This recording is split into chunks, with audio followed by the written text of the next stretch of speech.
Please, when did you send me that clip? Was it Sunday evening? On Sunday evening, I was in my bedroom. We are very tired.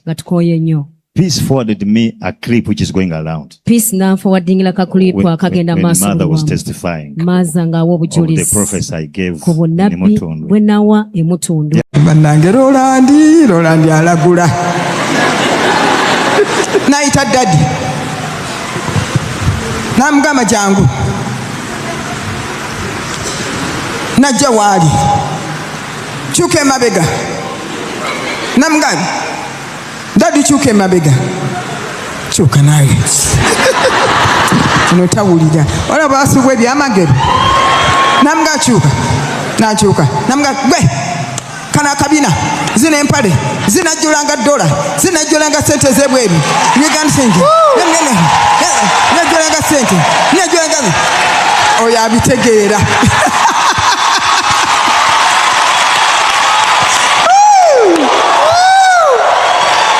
mukama yebazibe. Kano ka clip nakabawadde olunaku regulo nga mami Justine Mugerwa ayogera ku ngeri Pastor Rolland Mwesigwa je yabalagulamu. Yabalagula n'agamba bagenda beera b'amaanyi n'agamba gwe mama ogenda beera mama wansi yonna not only in Uganda but worldwide. Ate nga munnange kituukiridde mama wawa atatuuse buli wamu wagenda ne bamwaniriza, so tulabira ddala nga byonna Mukama Katonda abimukolidde. Era mu nsonga yemu n'alagula ne Pastor Tom Mugerwa n'agamba gwe zinensawo zigenda kujula dola namukuba ne kabina byonna bannange nabibalaze. Era ka clip we kali awo wansi guba tewabirabye webiri awo wansi, just scroll down ogenda kubanga obituukako kubanga bunene obubaka bwatuweebwa omukyalo yo Justine Mugerwa olunaku lwali lwakoberera nti Lwokubiri ebeera Tuesday intercession oba lubeera lunaku lw'abeegayirizi. So olwo lunaku lw'abeegayirizi mweyo service mwe yatuweera obujulizi obwo. Era mu nsonga yemu ne Pastor Rolland yavuddeyo n'ajogerako n'agamba yeera naye teyabita ebintu ebyo bituufu n'akattiriza ensonga n'ababulira buli kimu wenga wekyali like Pastor Rolland nga bwe yabikola byonna aze abikunyumirize. Era wenno wennyini ogenda kunsikiriza mbere nga nkulekerayo ka clip kano konna olabe engeri Pastor Rolland yabalagulamu nga ye kennyini omulaguzi ajeyogerera. Katonda abanjagalire abampeera omukisa abankumire mubeere bulungi. Bye bye. Something happened to me on Sunday evening. Waliwo ekyambaako ku Sunday akawungezi. Please, when did you send me that clip? Was it Sunday evening? On Sunday evening, I was in my bedroom. We are very tired. Peace forwarded me a clip which is going around. When mother was testifying of the prophecy I gave in Mutundu. There are many of them, of course.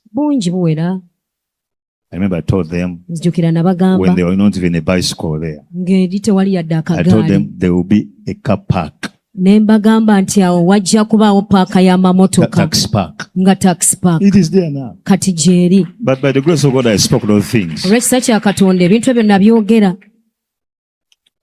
But when peace sent me that message, I'm telling the truth. God is my, I'm not lying. Katonda ebijulizi sirimba. Because peace doesn't always forward me things. Wanga peace tatera kumpeereza bintu. When I saw the message peace, I said, what is she forwarding me? So I opened the clip. Katika kilipu nenkabikola. When I started listening to it, earthquake went through my house. N'ayita mu nyumba wange. Real earthquake. Musisi yennyini owaddala. N'ayuguumya. For about 2 minutes. Kumala ng'eddakiika 2. So I called peace. Kati ne muyita. Did you hear the earthquake? She said no. Musisi n'agamba nedda. I called Esther. Ne mpita Esther. Did you hear the earthquake? Musisi mumuwulidde? She said no. Ne bagamba nedda. I won't tell you what God told me.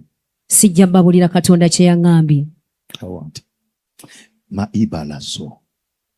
Meri andaguza. Meri indagazuluba. Meri yandagabrozota. Marikatulu zubragada. Merigatuzu ntaragade. Let me tell you, ladies and gentlemen, if there is any critical time Wabawo akaseera where God wants to bless his people. Akakulu nnyo Katonda ayagala okuwa abantu b'omukisa. It's now. Keekano kati. It's now. Kati. Abayimiridde mwebale nnyo. It's now. Kati. I'm telling you, it's now. Mbabuulira keekano. If there's any moment, wabawo akaseera konna, I won't tell you what God told me. Sijja babulira Mukama because he told me don't tell anybody. Kubanga yangambye tobaako gw'obuulira. Because people are curious, people take advantage, people. Bantu babitwala bulala. I had earthquake. Nawulidde musisi. The house shook. Ennyumba n'eyuuguuma. N'eyuuguuma n'entya. Nyumba tengwako. 2 minutes. Dakiika 2. And I knew everybody downstairs I was hearing it. Nemmanya nti ne bonna ababadde wansi badde bamuwulira.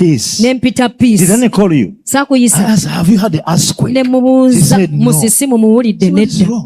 I called Esther, have you heard it? Nempita Esther mumuwulidde. And they told me they can't hear it. Mukama n'angamba tebasobola Then he muwulira. told me the reason. Kati n'angamba ensonga. And stay quiet. N'angamba sirika.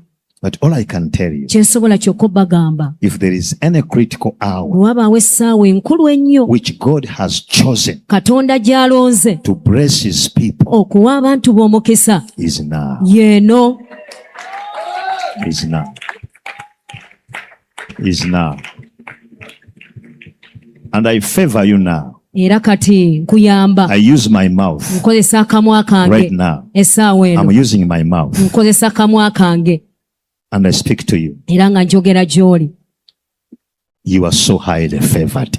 Oweereddwa nnyo okuganja okwa waggulu ennyo. So highly favored. Oweereddwa okuganja okwa waggulu ennyo. None of you here teri n'omu ku mmwe abali wano will again be ordinary. Abanaddamu okubeera aba bulijjo. None of you standing in this place. Teri n'omu ku mmwe ayimiridde mu kifo kino. I'm serious. Ndi serious. I'm not encouraging you. Sikuzaamu maanyi. I'm speaking under the umbrella of God. Njogera ndi wansi wa None of you standing here teri n'omu ku mmwe ayimiridde wano will again be ordinary. aliddamu okuba ng'oli wa bulijjo. I was in England. Nali Bungereza. I'd never owned a car, I think. Ndowoozanga sibeerangako na mmotoka yange. I have a mother in England. One day she'll come here. She's Nigerian. She gave me a car. Yampe mmotoka. Its car is not in Uganda, but its car is. Kala y'emmotoka eyo teri mu Uganda. It was Fiat. Yali Fiat. And it was brand new. Nga mpya. She bought it. She packed it. She never drove it. So she said, take that car. Yagigula n'agitereka naga twala emmotoka eyo. So I went back to the Ugandans where I was staying. Naddayo mu Bannayuganda gye nali nsula. Barbara was there. Barbara yaliyo. How many of you know my sister Barbara? Bameka abamumanyi sister Barbara. Nembaga Katonda ankoledde ekyamagero. And I told them God has performed a miracle. Ampadde emmotoka. He has given me a car. I was excited. Nakyamuka nnyo. And I started dreaming how I'm bringing it to Uganda. Nentandika okuloota engeri gye ngireetamu How Uganda. I drive it in the city of Kampala. Engeri gye You know, naagivugira mu kibuga. olootera bameka bageze ngamba otandika okulooterawo. So you begin to dream I was there still and then in Mutunde those days. Nnaku ezo nali nkyali Mutunde. Because I'm still there. nkyaliyo. But not full time. Naye si full time.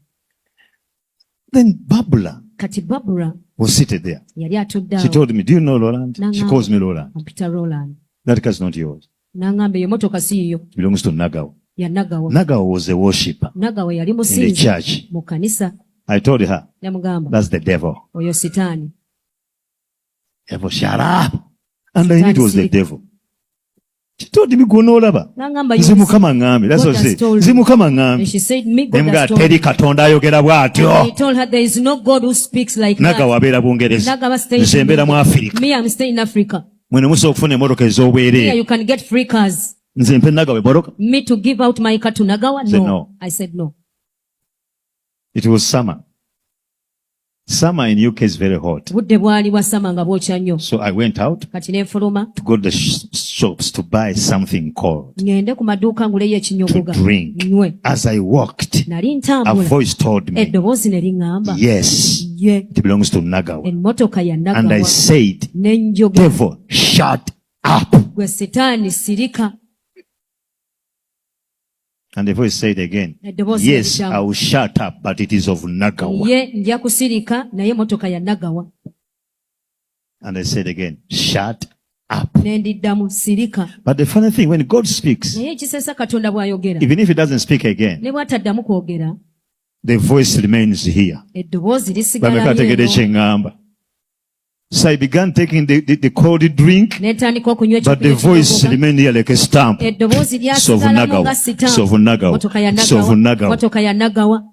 I walked back drinking my drink. Snagawa. I reached the house. As if they have plucked out all my intestines. Said, and said, Barbara, you know, you are right. It belongs to Nagawa. He said, I told you. I was about to slap her. She started dancing. I told you. So I called Nagawa. I said, go take that car. But you know, the following Sunday, I went to preach in a Nigerian church. There was a woman in the wheelchair. The power came upon me. God healed her and she stood up. And God told me, between that and the car, what do you want? Said, I want this. Let the car go. Sacrifice will take it to another level. I think some of you think when Pastor Kanye people to laugh, we think he's joking. You laugh and miracles begin to happen. Laugh because miracles happen to you. Money is coming to people who laugh. Angels come to people who laugh. Heaven opens on people who laugh. Look at your neighbor and laugh. Barnabas, look at your wife and laugh. Look at your wife and laugh.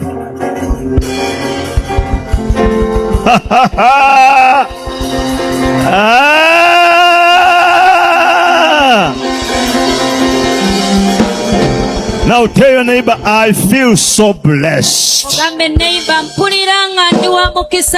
I feel money. I feel I'm a landlord. I'm on the top of the world.